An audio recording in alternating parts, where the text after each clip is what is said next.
ప్రముఖ సినీ దర్శకుడు కోడి రామకృష్ణ జీవిత విశేషాలు. కోడి రామకృష్ణ 1949 జూలై 23వ తేదీన పాలకొల్లులో నరసింహమూర్తి, చిట్టమ్మ దంపతులకు జన్మించారు. ఆయన విద్యాభ్యాసం మొత్తం పాలకొల్లులోనే కొనసాగింది. పగటిపూట చదువుకోవడంతో పాటు రాత్రిపూట అజంతా పెయింటింగ్స్ అనే కమర్షియల్ షాపును నిర్వహించారు. ఉన్నత పాఠశాల రోజుల నుంచి చదువుతో పాటు నాటకాలు వేశారు. మద్రాసు నుంచి కాకరాల వంటి నాటకరంగ ప్రముఖులు నటించేందుకు ఒప్పించారు.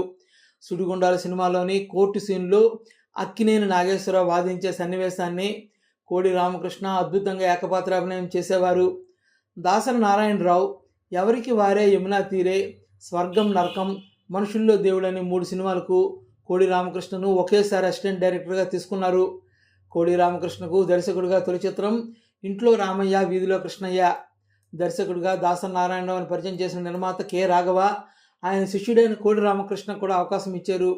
202 సినిమాలకు దర్శకత్వం వహించిన దర్శకుడిగా కోడి రామకృష్ణ అరుదైన రికార్డు సాధించారు. తెలుగు సినిమా చరిత్రలో 100కు పైగా సినిమాలు తీసిన దర్శకులుగా కోడి రామకృష్ణ, దాసరి నారాయణరావు, కె రాఘవేంద్రరావు, కెఎస్ఆర్ దాసులు గుర్తింపు పొందారు. చిరంజీవితో ఇంట్లో రామయ్య వీధిలో కృష్ణయ్య తర్వాత ఆలయ శకరం, సింహపురి సింహం, గూఢచారి నెంబర్ 1, రిక్షా ఓడు, అంజి అనే చిత్రాలకు దర్శకత్వం వహించారు.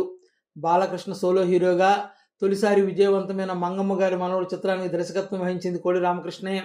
ఆ తర్వాత బాలకృష్ణతో కలిపి ముద్దుల కృష్ణయ్య, ముద్దుల మావయ్య, మువ్వ గోపాలుడు, ముద్దుల మేనల్లుడు, బాలగోపాలుడు వంటి చిత్రాలు దర్శకత్వం వహించారు. భార్గవ్ ఆర్ట్ చిత్రాల్లో ఎక్కువ భాగం కోడి రామకృష్ణ దర్శకత్వం వహించినవే. గొల్లపూడి మారుతీరావు, గణేష్ పాత్ర మాటలతో కోస్తా ఆంధ్ర నేపథ్యంతో కొంతకాలం చిత్రాలు తీశారు. ఆ తర్వాత అమ్మూరు సినిమా నుంచి గ్రాఫిక్స్ వినియోగిస్తూ దేవి, దేవీపుత్రుడు, దేవుళ్ళు, అంజి వంటి కొన్ని చిత్రాలు తీశారు. ఆయన దర్శకత్వంలో చివరగా వచ్చిన అరుంధతి చిత్రం పెద్ద విజయం సాధించింది. మా ఇంటికి రండి అనే చిత్రంలో కోడి రామకృష్ణ హీరోగా నటించారు. ఆ సినిమాలో సుహాసిని హీరోయిన్. అయితే ఆ సినిమా విజయవంతం కాలేదు. ఆ తర్వాత కొద్ది సినిమాలలో సపోర్టింగ్ పాత్రలు కూడా వేశారు.